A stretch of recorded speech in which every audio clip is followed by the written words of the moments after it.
ప్రభుత్వం ఇవ్వదు. ఇలాంటి ఇష్యూలు ఉన్నాయి. అవన్నీ సమకూర్చి ఈ డ్రగ్స్ని వేసుకురారా, లేకపోతే రేప్ చేసిన తీసుకురారా, ఇలాంటివన్నీ చేయాలి. అంటే ఇదర్ ఓన్లీ స్మాల్ అబరేషన్స్. నా నియోజకవర్గం వరకు ఇలాంటివన్నీ నేను కరెక్ట్ చేస్తా. ఇంకా కాదు కూడదు అంటే జీపు ఏదో నేను కొనిస్తాను.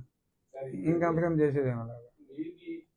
మీ దాంట్లో మీ కేసు ఫస్ట్ నుంచి తీసుకుంటే అసలు చాలా వివాదాస్పదంగా మిమ్మల్ని చాలా హింసకు గురి చేస్తూ చేశారు. అది యావత్ రాష్ట్రం అంతా కూడా చాలా దిగ్భ్రాంతి కలిగించిన విషయం. కానీ మీరు అధికారంలోకి వచ్చి దాదాపు 3 నెలలు, ఇంకొక 10 రోజులు అయితే 3 నెలలు దగ్గర కంప్లీట్ అయిపోయింది. 3 నెలలు అయిపోయింది ప్రమాణ స్వీకారం చేసేది. ఇప్పుడు మీకు మొన్న ఈ కోర్టు ఇచ్చిన తర్వాత కూడా ఇప్పుడు ఈ ఆఫీసర్స్ పట్టుకోకపోవడానికి కారణం మీ ప్రభుత్వంలో ఎవరైనా వాళ్ళకి మద్దతు ఇస్తున్నారంటారా, లేకపోతే వాళ్ళు ఎవరైనా ఇన్ఫ్లుయెన్స్ చేస్తున్నారంటారా సోకాల్డ్ ఆఫీసర్స్?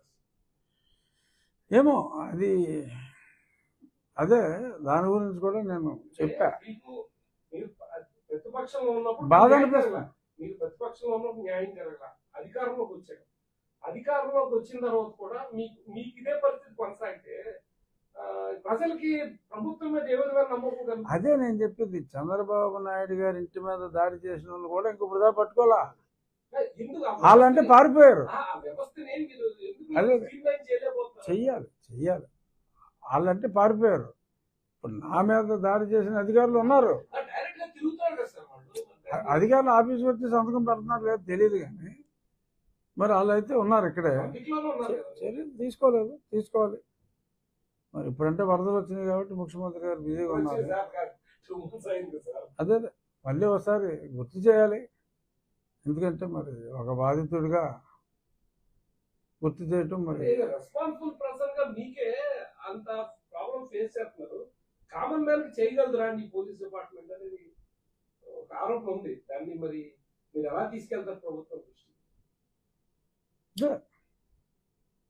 చూద్దాం, మరి డెఫినెట్గా చేయాలి. మీరు విలేకరులు కాబట్టి స్ట్రాంగ్గా అడగగలుగుతున్నారు. నేను ప్రభుత్వంలో ఉన్నాను ఒకటి, బాధితుడిగా అయితే ఒక రోల్ ఉంటుంది. ప్రభుత్వంలో ఉన్నాం, నేను చెప్తే ఎరా నీకు బుద్ధి లేదా, నువ్వే ఉన్నావు కదా ప్రభుత్వంలో అంటారు. సో ఇలాంటి సమస్యలు మాకున్నాయి. డెఫినెట్గా మీరు అపోజిషన్ ఉన్నారు, ఇప్పుడు రూలింగ్లోకి వచ్చారు. ఇవాళ చంద్రబాబు నాయుడు గారు ఆఫీస్ కానీ ఇల్లు కానీ ఇవాళ మీ మీద జరిగిన ఘటనలు కానీ దీన్ని 60-90 రోజుల దగ్గర పూర్తయినా ఇవాటి వరకు చిన్న యాక్షన్ కూడా లేకపోతే పబ్లిక్ లో ఇంకా ఈ గంజాయం పట్టుకుంటారు, వీటి మీదకి వెళ్తారు కదా పబ్లిక్. దీని మీద స్ట్రాంగ్ గా యాక్చువల్గా law and order is the utmost priority. ఎవరైనా ప్రభుత్వం బాగా పనిచేస్తుందంటే లా అండ్ ఆర్డర్ స్ట్రాంగ్గా ఉండాలి. డెఫినెట్గా ఉంటుంది. సార్ వైసీపీ నుంచి కొత్త సలహాదారులు తీసుకున్నారు సార్, సజ్జలను పక్కన పెట్టారు. అంటే వైసీపీ నుంచి కాదు, వైసీపీ వాళ్ళు మోహన్ గురుదత్ అని, మోహన్ సాయిదత్, గురుదత్ నా ఫేవరెట్ డైరెక్టర్ మోహన్ సాయిదత్, అతను తీసుకున్నారు. అతను ఇంతకుముందు ఏబీ ఏంటి ఒక బీజేపీకి సంబంధించిన ఒక ఆర్గనైజేషన్ ఉంది,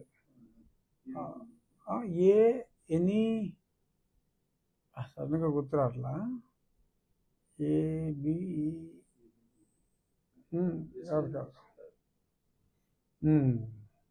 ఏదో 3 అక్షరాలతో ఉంటుంది స్టార్టింగ్. ఆ ఆర్గనైజేషన్కి హైదరాబాద్ని హెడ్ చేశాడు అతను. వాళ్ళు ఫ్రీలాన్సర్, ఎడ్యుకేటెడ్ పీపుల్, ఐఐటీలో ఏదో చదువుకున్నాడు. నాకు తెలుసు, అతను బాగా తెలుసు. ఎందుకంటే అప్పుడు వాళ్ళు సర్వేలు చేస్తూ ఉండేవారు. ఆ సర్వేలు చేసే టైంలో నేను సర్వేలు చేయటం, అతనితో మాట్లాడి యూస్ టు జస్ట్ ఇంటరాక్ట్. అతని వరకు తెలివైనడే, నో డౌట్. అల్లే ఉంది, ఎవరు ఉద్యోగం ఎవరు కాంట్రాక్ట్ ఇస్తే వాళ్ళు పని చేస్తారు. సో మరి మొన్నటిదాకా వైనాట్ 175 అన్నప్పుడు మరి రిషిరాజు ఉన్నాడు. సో రిషిరాజు అటర్ ఫ్లాప్ అయిపోయాడు. సో కాబట్టి రిషిరాజు తీసేసేట్టున్నారు. సో మరి భారతీయ జనతా పార్టీ ఓవరాల్గా నెగ్గింది కదా తక్కువ మెజార్టీతో. ఆయన మరి నెగ్గిన పార్టీ వాళ్ళని తీసుకోవాలని చెప్పి ఇతన్ని తీసుకుని ఉండొచ్చు. ఏముంది, ఎవరి పార్టీని వాళ్ళు బాగు చేసుకోవాలని అనుకుంటారు కదా, ఆ ప్రయత్నం అనుకోవాలంతే. మీరు ప్రభుత్వంలో చాలా కీలకంగా ఉన్నారండి. అని నేను నువ్వు అనుకుంటే సరిపోదు కదా. ఏదైనా ఉండిలో కీలకంగా ఉన్నాం. అలాగే సార్, రూలింగ్ పార్టీ